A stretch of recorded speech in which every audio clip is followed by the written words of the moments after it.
rasa-rasake aku ndek kanca loro wis ora ana gunane. Lah ngerti sing diloni keloro-loro kaya ngene kaya sing melu kaya tentrem pikire wae ora. Urusan apa niku? Nek urusan urung kebagian le usul serune ra jamak. Nek ana urusan kesulitan kok ndomblong. Nah, wong sing damu ki kowe kok aku. Wong nek ora dong. Dadian kuwi ana keribetan kuwi melu urun-urun apa kepiye prandek puna karepe apa-apa ki nunut apa-apa ki nunut ngeman duit. Ana montor ya nunut. Mangan ya nunut. Karep kula ni pancen nek jane ngaten ya sing dinas paringan niku kula simpen nak njur bis-bisan niku dhewe. Lambe kangger sak enake dhewe wae ora.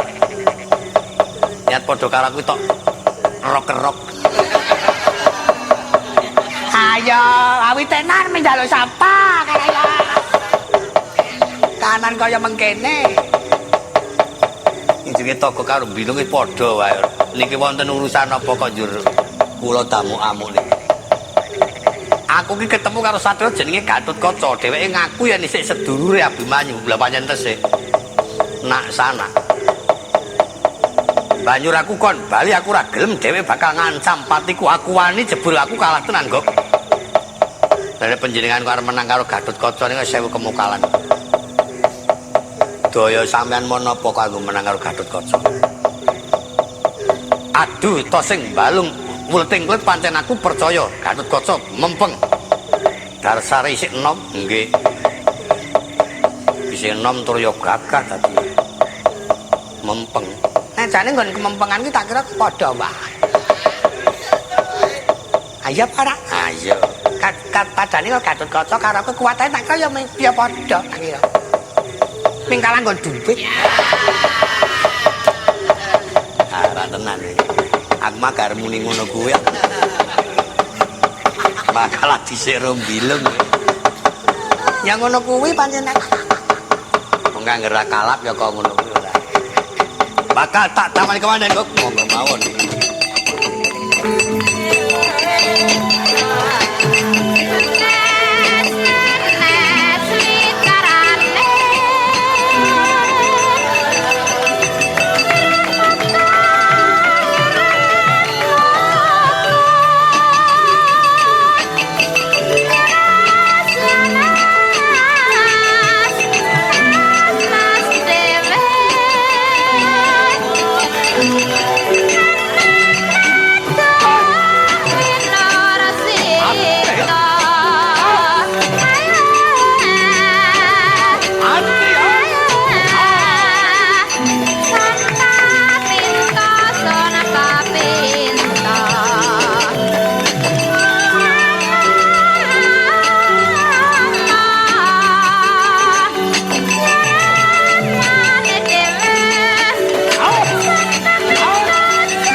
Gok. Nun. Koko Prabu kae kerengan karo sapa to, Gok? Aku mesake banget Koko Prabu kok kaya ora oman papan. Ala musuh Gatotkaca tak eleke ra nggugu mblubut kok. Jan ngantek lemes niku awake. Diprok-prok nek musuh Gatotkaca kalah kuat kok ya. Gatotkaca kene padha karo kawat balung sapi. Mesi kok ya sapi. Oh iya, Ding.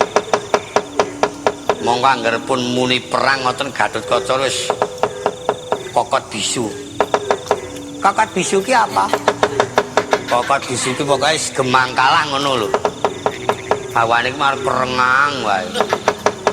Kekuatane sing ngering-ngering ki.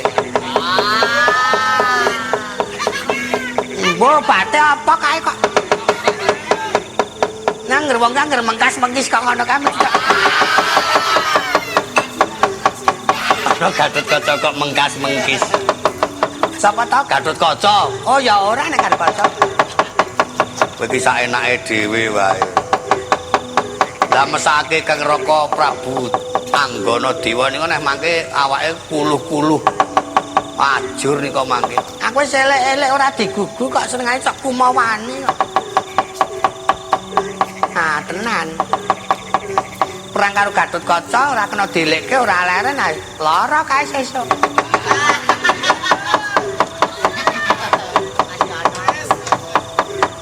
Wong nggih lara ya ora seba. Ah iya. Bakal tak belani togok. Wah, ampun. Kole belan-belani temen sampean kok ya ora. Aku mesake karo Koko Prabu. Wah. Sampeyan wong wadon kok nyelon-nyelon tembak mbok tengok-tengoke ape-ape kaya rig-rigang ora. Lenggah kepenak karo mresani rasane temelu temandang. Aku mesake nganti kaya bojone mesake akeh. Bojo dhewe lelegek-legek ora ana sing mesake kok. Gatotkaca mah dimesake. Nek sing lanang antek mutak getih ora dipikirake. Iki sing wong ora genah kowe. Rikala semono ngasta pusaka jemparing Kanjeng Kyai Bramastra. Lepas sangka Gandewa tumawa marang anggen Raden Gatotkaca pindha katiuping angin kontal dawah wonten wengkon kraton Indraprastha.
Ponang Prawadya Bala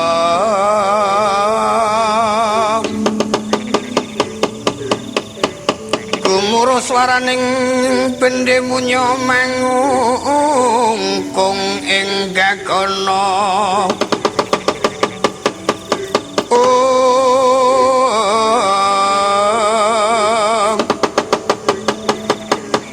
pangrinya turangga lumayu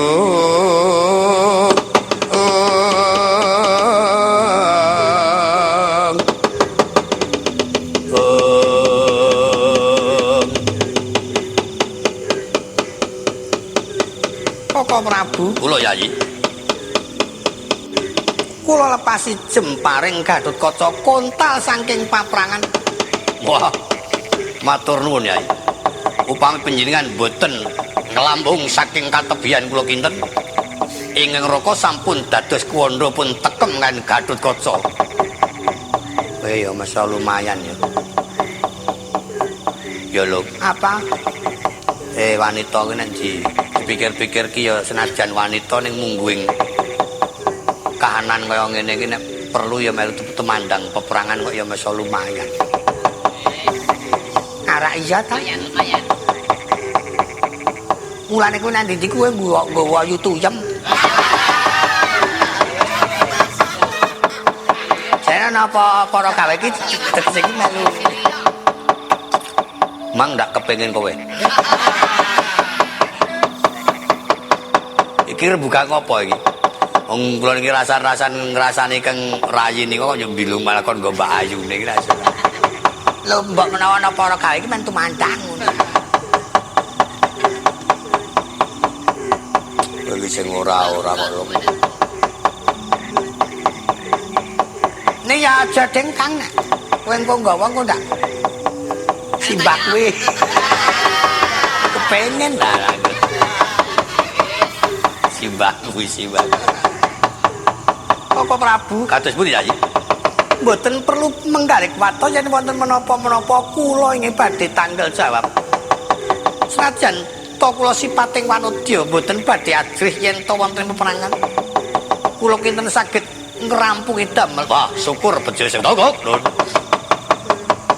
Toto diderake Yayi Patih supaya bisa tumuli ketemu karo satu sing jenenge Abimanyu. Monggo kula dereke.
Saya dalu araras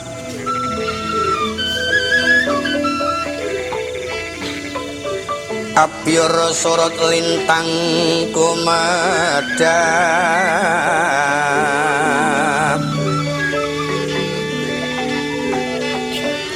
Titik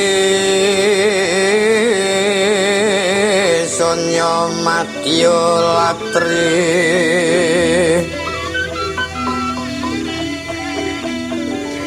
lumrang gandaning puspita ana karnaning putyanira sang duwe jawara brengeng lir kumaraning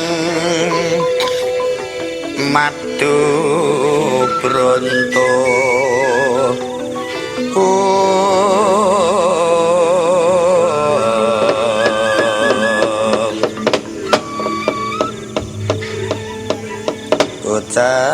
bajang kireng angin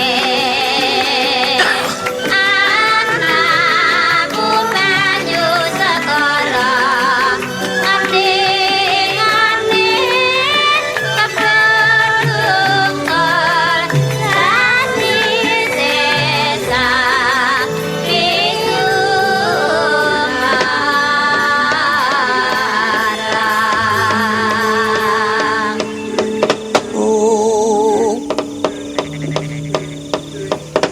rikala semana wis lestantung genya lumaksana sang nindya mantri tuwin ingkang raka Prabu Anggana Dewa kadhiraken ponakan kekalih Ki Lurah Togog saha Ki Lurah Sarayata arsa ngupaya satriya kang kadunungan wayu kinarya tumbaling kraton murih tata rahayuning para kawula ing wewengkon negara Sanyaluri minggah ukir sengkan-sengkan anut bambing kaper lemamiring geger mengger arga gugur senajan to tumeking puncak ukir surya wis katon manjing bantala kasulak ing dalu mulat ing gegana mendung ketingal angendanu ewa semunu datan kersa kandhek nggenya saksana tumurun jurang cuwin lusuk wana perjaten tan ngitung pringga paemargi kacalyan kang den lati kadreng juring nala suku yayah den uncal-uncalna daya tumeka ing kanan kiri ngerdi ngiri sarangan marmane rikala semana traing satriya ing batana kawarsa ya teges turasing ngiri sarangan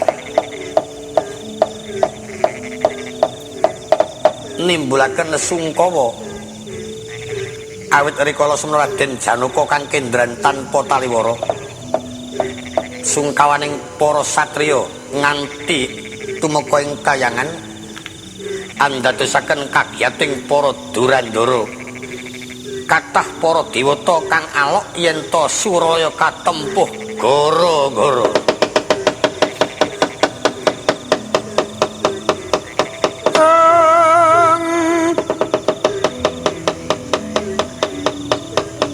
kayon katiuping angin sumyaswaraning karangyan samirana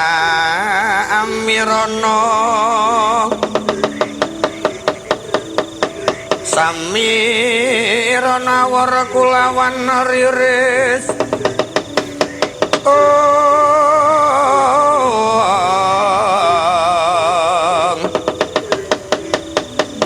rangkandaning puspita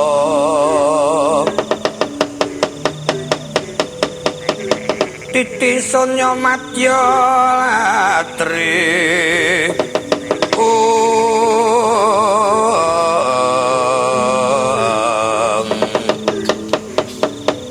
raras rumedeng ing akasa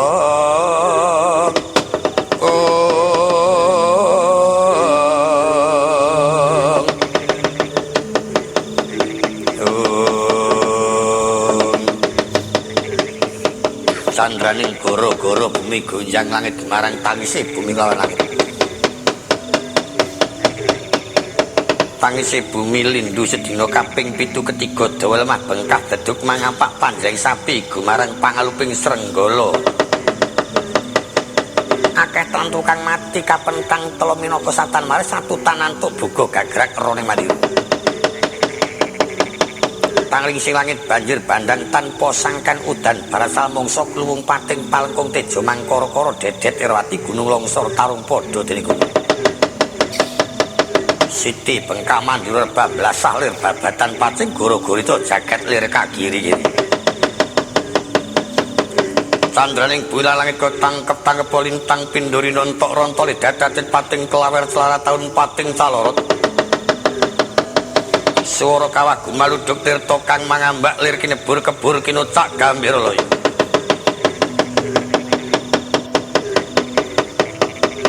kudune sila manang kebujat-bujat to menceng wete ku gagil ngakak tutu sananto bugo petit kupat kapitan lir pecut penjalin tinggal.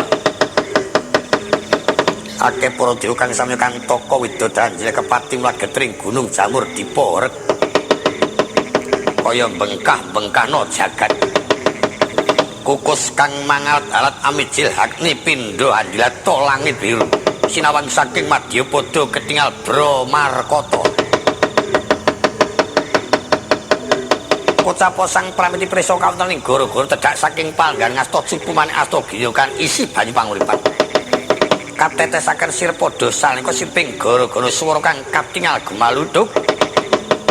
Klir Gundala Sasa Trandani Gundala Gelap Sasra Wilangan Sewu. Kaya gelap sewu muni bareng. Katon jemegring akasa ngurmati marang mijil Kyai Semar sak peranakane.